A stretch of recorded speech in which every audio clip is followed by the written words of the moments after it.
आज मैं आपके लिए लेकर आई हूँ दुनिया के मशहूर लेखक ओ हेनरी की बहुत ही मशहूर कहानी अ रिट्रीव्ड रिफॉर्मेशन का हिंदी वर्जन। ये कहानी बहुत ही फेमस है। कहानी के दो मेन कैरेक्टर्स हैं।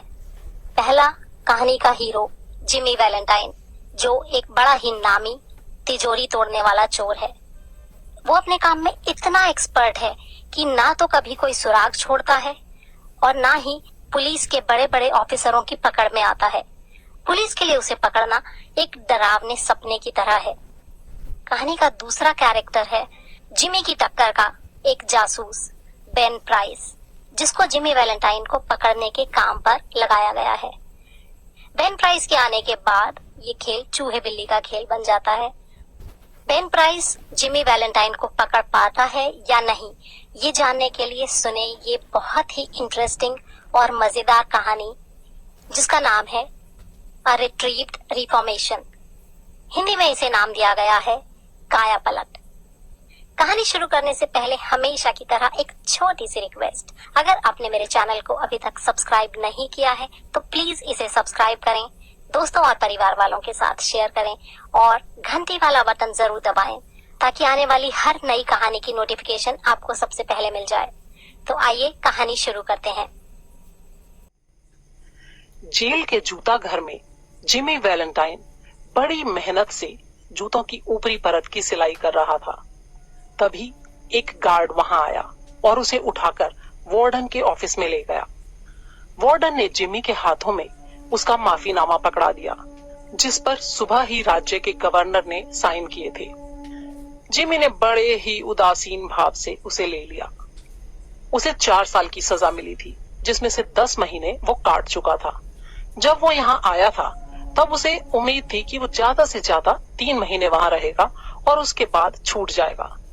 लेकिन न जाने क्यों उसे 10 महीने बीत गए थे और अब जाकर उसका माफीनामा स्वीकार हुआ था। उसने न जाने कब से न तो शेव बनाई थी, न तो अपने बालों का या अपने कपड़ों का ही कोई ध्यान रखता था। वो चिट्ठी उसे देकर वार्डन ने उससे कहा, कल सुबह तुम जेल से छूट जाओगे। अब एक अच्छा इंसान बनना। तुम दिल से बुरे नहीं हो, इसलिए तिजोरियां तोड़ने का धंधा बंद करके ईमानदारी का जीवन बिताने की कोशिश करना। उसकी बात सुनकर जिमी ने हैरानी से कहा, लेकिन मैंने तो अपनी जिंदगी में कभी कोई तिजोरी नहीं तोड़ी। वार्डन उसकी बात सुनकर हंस पड़ा। बोला, अगर वाकई ऐसा है तो तुम्हें स्प्रिंगफील्ड कांड में सजा क्यों मिली? क्या अदालत ने गलती से तुम्हें सजा दी थी? जिमी बड़ी ही मासूमियत से बोला, मुझे नहीं मालूम वार्डन, मैं तो अपनी जिंदगी में कभी स्प्रिंगफील्ड गया ही नहीं, तो फिर मैं वहां तिजोरी कैसे तोड़ सकता था? वार्डन ने मुस्कुराते हुए गार्ड से कहा, इसे वापस ले जाओ और इसके कैदियों वाले कपड़े उतार कर इसे दूसरे कपड़े पहनने को दे दो। कल सुबह 7 बजे इसे छोड़ देना। फिर वो जिमी से दोबारा बोला, अगर मेरी सलाह पर ध्यान दोगे तो तुम्हारे लिए अच्छा होगा। अगले दिन 7 बजे के करीब जिमी वार्डन के ऑफिस में खड़ा था। उसने एक ढीला ढाला भद्दा सा सूट पहन रखा था और पैरों में सख्त चमड़े के बहुत ही टाइट तेज आवाज करने वाले जूते पहने हुए थे। ये सारी चीजें सरकार अपने इन जबरदस्ती के मेहमानों को विदा करते समय देती थी। क्लर्क ने उसे रेल का एक टिकट और $5 दिए ताकि वो जेल से बाहर जाकर एक भले नागरिक के रूप में अपना जीवन फिर से शुरू कर सके। वार्डन ने उसे एक सिगार भी दिया और उससे हाथ मिलाया। फिर उसने जेल के रजिस्टर में एंट्री की। जिमी वैलेंटाइन नंबर 9762 कैदी को गवर्नर ने माफ कर दिया। इसके बाद जिमी जेल से बाहर आ गया। वो दिन बड़ा ही सुहावना था। चारों तरफ धूप खिली हुई थी, हरे हरे पेड़ हवा से हिल रहे थे, चारों तरफ पक्षी चहचहा रहे थे, फूलों की खुशबू हवा में चारों तरफ बिखरी थी। लेकिन जिमी का ध्यान इन सब चीजों की तरफ बिल्कुल नहीं था। वो जेल से निकलकर सीधा एक रेस्टोरेंट में गया। वहां जाकर उसने भुने हुए मुर्गे और व्हाइट वाइन का ऑर्डर दिया। आराम से पेट भर के खाने के बाद उसने एक बढ़िया सिगार पिया। ये सिगार उस सिगार से कहीं ज्यादा कीमती और बढ़िया क्वालिटी का था जो जेल में क्लर्क ने उसे दिया था। सिगार का लुत्फ उठाने के बाद वो धीरे धीरे रेलवे स्टेशन की तरफ चल दिया। वहां गेट के पास बैठे हुए एक अंधे आदमी के कटोरे में उसने एक सिक्का उछाला और फिर ट्रेन में चढ़ गया। 3 घंटा सफर करने के बाद वो एक छोटे से कस्बे में पहुंच गया। वहां वो एक कैफे में गया जिसके मालिक का नाम था माइक डॉलन। अंदर जाकर उसने माइक से हाथ मिलाया। माइक उसे देखकर बहुत खुश हुआ और बोला, जिमी मेरे बच्चे, मुझे बहुत अफसोस है कि हम तुम्हें जल्दी नहीं छुड़ा पाए। हमने बहुत कोशिश की तुम्हें छुड़ाने की, लेकिन गवर्नर मान ही नहीं रहा था। खैर, जो हुआ सो हुआ। अब तो तुम बाहर आ ही गए हो। अब ये बताओ तुम कैसे हो? जिमी बोला, बिल्कुल ठीक हूं, लाओ मेरी चाबियां। अपनी चाबियां लेकर वो सीढ़ियों से ऊपर चढ़ गया। वहां उसका कमरा था। उसने ताला खोला और अंदर चला गया। कमरे में सारी चीजें वैसे ही पड़ी थी जैसी वो छोड़ के गया था। फर्श पे अभी तक बेन प्राइस की कमीज के कॉलर का बटन गिरा पड़ा था। बेन प्राइस एक बहुत ही मशहूर जासूस था। वो जिमी को पकड़ने के लिए आया था। जब जिमी और बेन आपस में हाथापाई कर रहे थे, तब उसके कॉलर का एक बटन टूटकर वहां जमीन पर गिर गया था। जिमी दीवार के पास पहुंचा और उसने अपना पलंग वहां से खिसका दिया। उसके पीछे दीवार के अंदर एक गुप्त अलमारी बनी थी। उसमें से उसने अपना सूटकेस निकाला। उसके ऊपर धूल की मोटी परत जमी हुई थी। उसने सूटकेस को खोलकर मेज पर रख दिया। उसके अंदर उसके चोरी करने के सारे औजारों का सेट था। ये एक बहुत ही बेहतरीन सेट था। इसे एक विशेष प्रकार के लोहे से बनाया गया था। छेद करने वाली दूसरी मशीनें, क्लैम्प और बहुत से नई किस्म के औजार थे। इनमें से कुछ के डिजाइन तो जिमी ने ही बनाए थे और उसे इस बात पर बड़ा गर्व भी था। इन सब को बनवाने में जिमी के $900 खर्च हुए थे। ये औजार उसने एक ऐसी जगह बनवाए थे जहां पर सेंधमारों के लिए खास औजार बनाए जाते थे। आधे घंटे में तैयार होकर, बढ़िया कपड़े पहनकर और एक चमचमाता हुआ सूटकेस हाथ में लेकर जिमी वापस नीचे कैफे में आया। माइक डोलन ने बड़े ही दोस्ताना आवाज में उससे पूछा, आते ही शिकार की तलाश में निकल पड़े? जिमी ने बड़े ही भोलेपन से कहा, जैसे उसकी बात समझ ना रहा हो। कौन? मैं कुछ समझा नहीं। मैं तो New York amalgamated short snap biscuit cracker and frazzled wheat company का रिप्रेजेंटेटिव हूँ। मैं आपकी बात समझा नहीं। ये बात सुनकर माइक इतना खुश हुआ कि जिमी को उसने एक फ्री सोडा वाटर ऑफर किया। जिमी वैलेंटाइन 9762 के जेल से छूटने के सिर्फ 1 हफ्ते बाद इंडियाना स्टेट की रिचमंड नामक जगह पर सेफ टूटने की एक घटना घटी। सब कुछ इतनी सफाई से किया गया था कि अपराधी को पकड़ने के लिए एक भी प्रूफ वहां नहीं था। लेकिन इसमें कुल $800 ही चोरों के हाथ लगे। इसके 2 हफ्ते बाद लोगांस पोर्ट में एक बहुत ही मजबूत तिजोरी बड़ी सफाई से तोड़ दी गई। उस तिजोरी में $1500 चांदी और काफी कीमती डॉक्यूमेंट्स रखे हुए थे। अब पुलिस हरकत में आ गई। इस वारदात में सिर्फ $1500 नगद की चोरी हुई। सिक्योरिटी बॉन्ड और चांदी को छुआ तक नहीं गया। इस दूसरी घटना से अब पुलिस के कान खड़े हो गए। उसके तुरंत बाद जेफरसन सिटी में पुरानी किस्म की एक बैंक सेफ को तोड़ा गया। वहां से $5000 गायब हुए। अब नुकसान बहुत ज्यादा होने लगा था। बात काफी बढ़ गई थी और पुलिस के हाथ से मामला निकलता जा रहा था। इसलिए ये फैसला किया गया कि ये केस बेन प्राइस नामक जासूस को सौंप दिया जाए। वो एक बड़ा ही कुशल जासूस था। केस हाथ में आते ही उसने अपने ढंग से तहकीकात करनी शुरू कर दी। उसने देखा कि चोरी का ढंग हर जगह एक जैसा ही था। जहां भी चोरियां हुई थी, बेन प्राइस ने उन सभी जगहों का दौरा किया और तहकीकात की। सारे मामलों की जांच करने पर उसे पता चला कि सारी तिजोरियां एक ही तरीके से तोड़ी गई हैं। उसने इन घटनाओं की जांच करने के बाद कहा, ये जिमी वैलेंटाइन का ही काम है। उसने जेल से छूटने के बाद अपना धंधा फिर से शुरू कर दिया है। वो तिजोरी के हत्थे को ऐसे निकाल लेता है जैसे गीली मिट्टी में से जमीन से मूली उखाड़ ली जाती है।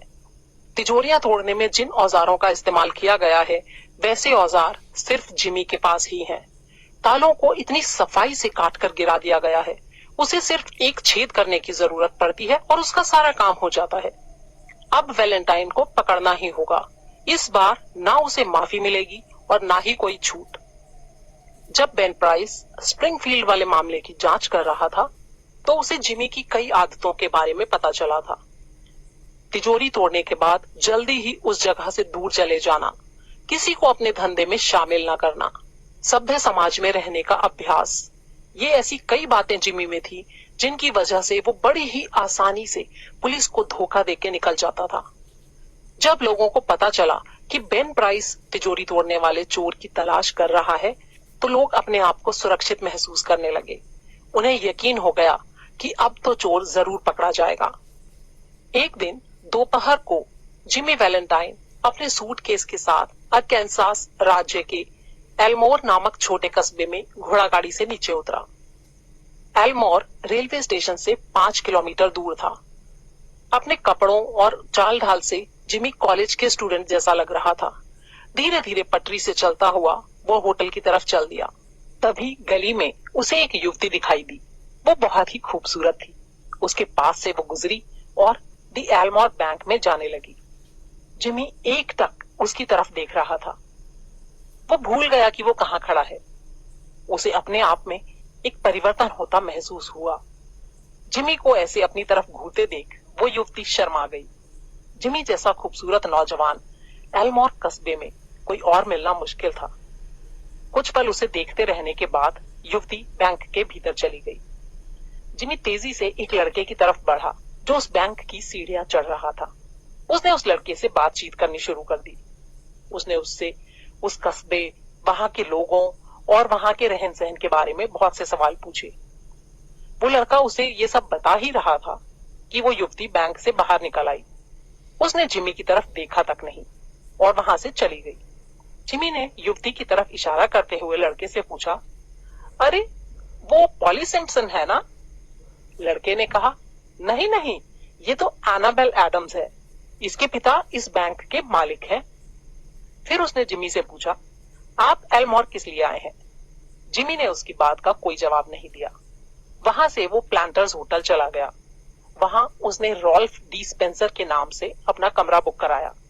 होटल के क्लर्क को उसने कहा कि वो एल्मोर में व्यापार करने के लिए आया है और जूतों का काम करना चाहता है। फिर जिमी क्लर्क से जूतों के धंधे के बारे में पूछताछ करने लगा। जिमी के कपड़ों और बात करने के स्टाइल से क्लर्क बड़ा ही इंप्रेस हो गया। उसने बहुत ही विनम्र शब्दों में जिमी की सारी बातों का जवाब दिया। उसने उसे बताया कि कस्बे में जूतों का काम चलने के लिए बहुत अच्छी गुंजाइश है, क्योंकि पूरे कस्बे में अच्छे जूतों की कोई दुकान ही नहीं है और चीजें बेचने वाले दुकानदार ही थोड़े बहुत जूते बेच लेते हैं। कस्बे में सभी तरह के धंधे अच्छे चलते हैं। उसने ये भी बताया कि वहां के लोग बहुत भले हैं और उसकी जो भी मदद हो सकेगी वो जरूर करेंगे। जिमी ने कुछ दिन उस कस्बे में ही रहने का निश्चय कर लिया। वास्तव में एनाबेल एडम्स को देखने के बाद जिमी को उससे प्रेम हो गया था। उस युवती के प्रति प्रेम ने जिमी के अंदर अचानक एक बहुत बड़ा परिवर्तन ला दिया।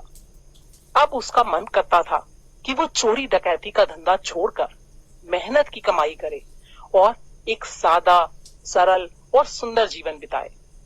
उसने धीरे धीरे कस्बे में जूतों की एक दुकान खोल ली। कुछ ही दिनों में क्लर्क के कहे अनुसार उसकी दुकान खूब चल निकली। उसका व्यवहार इतना मीठा और इतना दोस्ताना होता था कि जल्दी ही उसने कस्बे के सारे लोगों का दिल जीत लिया। वहां बहुत से लोग उसके मित्र बन गए। यूं ही करते करते वो एनाबेल एडम्स से भी मिला और कुछ ही मुलाकातों के बाद दोनों के बीच प्यार और गहरा होता चला गया। 1 साल के अंदर ही जिमी और रॉल्फ डी स्पेंसर ने उस कस्बे में रहते हुए धन और इज्जत दोनों ही खूब कमा लिए। कस्बे के सारे लोग उसकी बहुत इज्जत भी करने लगे थे। एनाबेल एडम्स से उसकी सगाई भी हो गई। वो इतना धनी और खूबसूरत था कि एनाबेल के पिता एडम्स ने पल भर में ही उसे अपनी बेटी के लिए पसंद कर लिया। एनाबेल के घर में अब उसका खूब आना जाना होता था। एक दिन जिमी ने अपने एक पुराने दोस्त को एक चिट्ठी लिखी। उसमें उसने लिखा, प्रिय पॉल, मैं चाहता हूं कि तुम अगले बुधवार की रात को 9 बजे लिटिल रॉक में सलीवन के यहाँ पहुंच जाओ। मैं तुम्हें कुछ बताना चाहता हूँ और अपने औजारों का सेट तुम्हें गिफ्ट देना चाहता हूँ। मुझे पता है तुम उन औजारों को पाकर बहुत खुश होंगे, क्योंकि वैसे औजार तुम $1000 खर्च करके भी नहीं पा सकते। ये मैं तुम्हें इसलिए दे रहा हूँ क्योंकि मैंने अब अपना पुराना धंधा छोड़ दिया है। मैंने एक अच्छी सी दुकान खोल ली है और अब मैं एक ईमानदार आदमी की जिंदगी बिता रहा हूँ। 2 हफ्ते बाद दुनिया की सबसे खूबसूरत लड़की से मेरी शादी होने वाली है। इसके बाद मैं एक सीधा साधा सरल जीवन बिताऊंगा। दूसरों के धन को अब मैं छूता भी नहीं हूँ। शादी के बाद मैं देश के पश्चिमी भाग की तरफ चला जाऊंगा। वहां मेरी पुरानी जिंदगी के बारे में किसी को कुछ नहीं मालूम। मेरे पुराने धंधे की वजह से कोई मुझे वहां पकड़ नहीं सकेगा। अब मैं किसी भी कीमत पर चोरी डकैती का ये धंधा कभी नहीं करूंगा। तुम अगले बुधवार को सलीवन के यहाँ जरूर पहुंच जाना। मैं उस दिन अपने सारे औजार तुम्हें देने के लिए अपने साथ ही लेकर आऊंगा। तुम्हारा पुराना मित्र जिमी। जिमी ने यह पत्र लिखा सोमवार की रात को। उसी रात जब सब लोग सोए हुए थे, एक बग्घी कस्बे में आकर रुकी और बग्घी से नीचे उतरा बेन प्राइस। वो जिमी का पीछा करते करते एल्मोर पहुंचा था। वो बहुत ही सावधानी से बिना किसी को कुछ बताए तब तक अपना काम करता रहा जब तक उसे वो सारी बातें पता नहीं चल गईं जिन्हें जानने के लिए वो यहाँ आया था। जिमी कब से वहां रह रहा है, क्या काम करता है और कैसे जिंदगी बिता रहा है, उसे सब पता चल गया। जिमी की जूतों की दुकान के सामने एक दवाई की दुकान थी। उस दवाई की दुकान से बेन प्राइस लगातार जिमी की दुकान पर कड़ी नजर रखने लगा। जिमी बैंक के मालिक की बेटी से विवाह कर रहा है, देखता हूं मैं भी, बेन प्राइस मन ही मन सोच रहा था। अगले दिन सुबह जिमी ने एडम्स परिवार के साथ नाश्ता किया। उस दिन उसे अपने विवाह के लिए कपड़ों का ऑर्डर देने और एनाबेल के लिए कोई अच्छा सा गिफ्ट खरीदने के लिए लिटिल रॉक जाना था। जब से वो एल्मोर में आया था तब से अब तक एक बार भी उस कस्बे से बाहर नहीं गया था। अपनी पुरानी जिंदगी को तो वो जैसे भूल ही चुका था। नाश्ते के बाद एनाबेल, उसके पिता, उसकी एक बहन और बहन के 2 बच्चे सब जिमी के साथ उसके होटल में गए।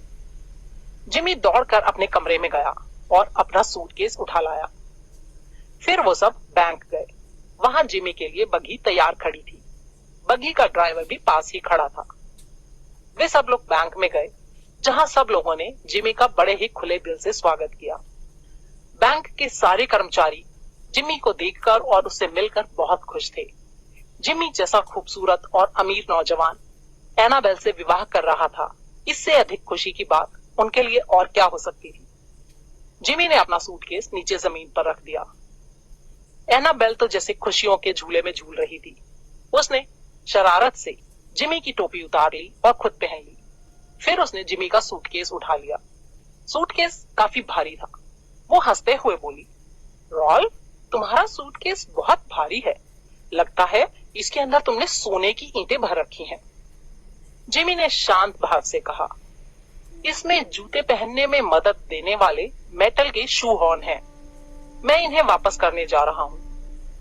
उन्हीं दिनों दी एल्मोर बैंक ने एक नई और बहुत ही शानदार तिजोरी खरीदी थी।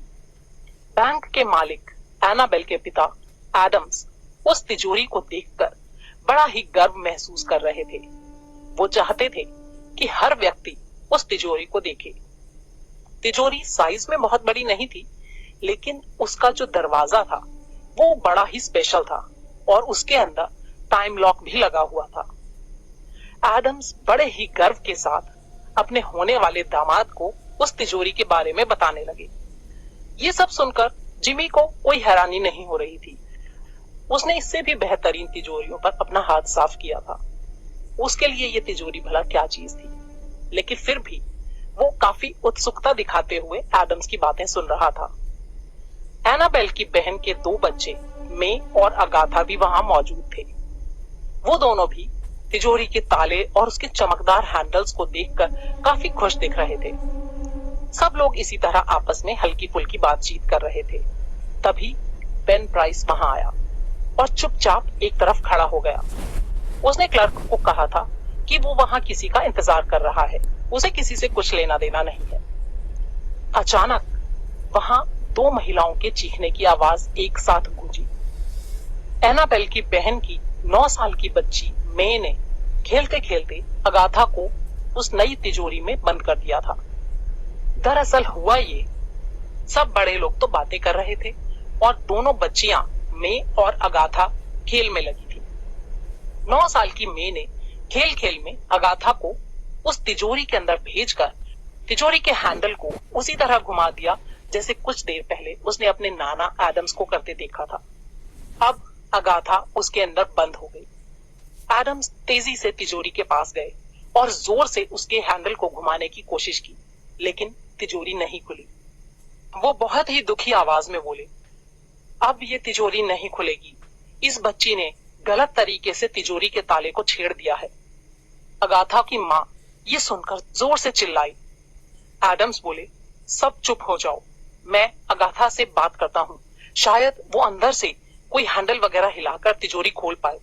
सब चुप हो गए। एडम्स जोर से चिल्लाए और बोले, अगाथा, क्या तुम मेरी बात सुन रही हो? लेकिन अगाथा इतनी डरी हुई थी कि उसने किसी बात का जवाब नहीं दिया। वो केवल जोर जोर से चिल्ला चिल्लाकर रोती रही। उसके रोने की आवाज सुनकर सब लोगों के दिल डर से दहल रहे थे। मेरी बच्ची, अगाथा की माँ रोते हुए बोली, वो डर के मारे मर जाएगी, दरवाजा खोल दो या दरवाजे को तोड़ दो, क्या तुम लोग कुछ नहीं कर सकते? इस तिजोरी को खोलना इस कस्बे में किसी के बस की बात नहीं, इसके लिए तो लिटिल रॉक से ही कोई आदमी बुलाना पड़ेगा। यहाँ के लोगों में से कोई अब इस तिजोरी को नहीं खोल सकता, एडम्स बोला। फिर वो जिमी की तरफ मुड़कर बोला, स्पेंसर, अब तुम ही बताओ क्या किया जाए? वो बच्ची तिजोरी के भीतर ज्यादा देर तक जिंदा नहीं रह सकेगी। तिजोरी में सांस लेने लायक हवा भी नहीं है, वो डर के मारे भीतर ही अकड़ जाएगी। अगाथा की माँ तिजोरी के दरवाजे को दोनों हाथों से पीटते हुए जोर जोर से चिल्लाकर रोने लगी। घबराहट के उस माहौल में किसी ने सुझाव दिया कि तिजोरी के दरवाजे को डायनामाइट लगाकर तोड़ देना चाहिए। तभी एनाबेल जिमी की तरफ मुड़कर बोली, रॉल, क्या तुम कुछ कर सकते हो ताकि उस बच्ची की जिंदगी बचाई जा सके? जिमी के दिमाग में विचारों की आंधी चल रही थी। वो बहुत ही बेचैन था। उसके लिए ये तिजोरी खोलना बाएं हाथ का खेल था, लेकिन तिजोरी खोलते ही उसका सारा भेद खुल जाता और 1 साल की उसकी सारी मेहनत और सारे सपने मिट्टी में मिल जाते।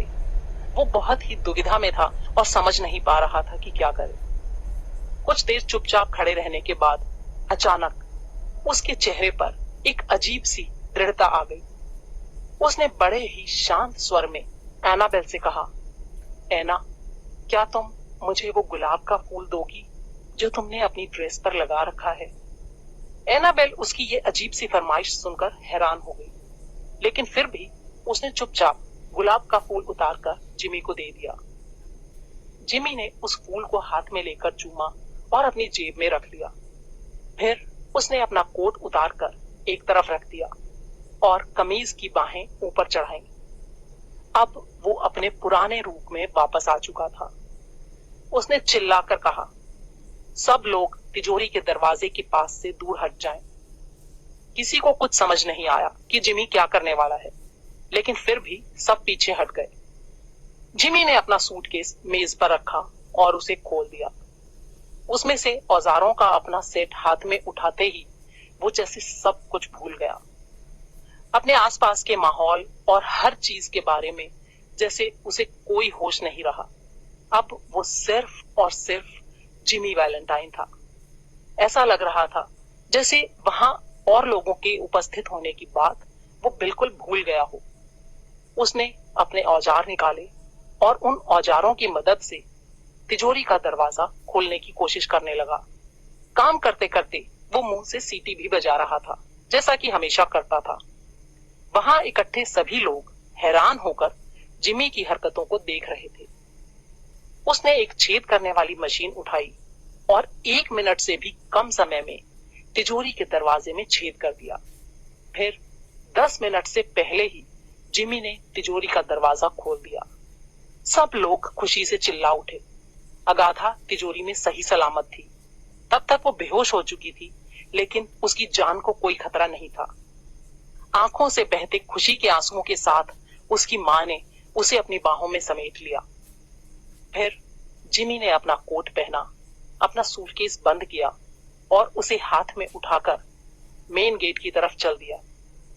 उसे ऐसा लगा जैसे किसी परिचित लड़की की आवाज ने उसका नाम पुकारा हो, लेकिन उसने अपनी आंखें बंद कर लीं और उस आवाज पर कोई ध्यान नहीं दिया। वो अभी बैंक के मेन गेट तक पहुंचा ही था कि उसने देखा एक लंबा चौड़ा आदमी दरवाजे पर खड़ा है। ये बेन प्राइस था। जिमी उसे देखकर मुस्कुरा दिया। हेलो बेन, आखिर तुमने मुझे पकड़ ही लिया। चलो हम यहां से चलें। लेकिन ये क्या? बेन प्राइस ने जो जवाब दिया उसकी जिमी को उम्मीद नहीं थी। उसने बड़ी ही अजीब आवाज में कहा, लगता है आपको कोई गलतफहमी हुई है मिस्टर स्पेंसर। मैं तो आपको पहचानता भी नहीं। बाहर आपकी बग्घी आपका इंतजार कर रही है। इतना कहकर बेन प्राइस वापस मुड़ा और जेबों में हाथ डालकर सीटी बजाते हुए गली की तरफ वापस चला गया। दोस्तों, ये कहानी आपको कैसी लगी? इसके बारे में अपनी राय नीचे दिए गए कमेंट बॉक्स में मेरे साथ शेयर करना ना भूलें। ऐसी ही एक और बेहतरीन और लाजवाब कहानी के साथ अगले वीडियो में आप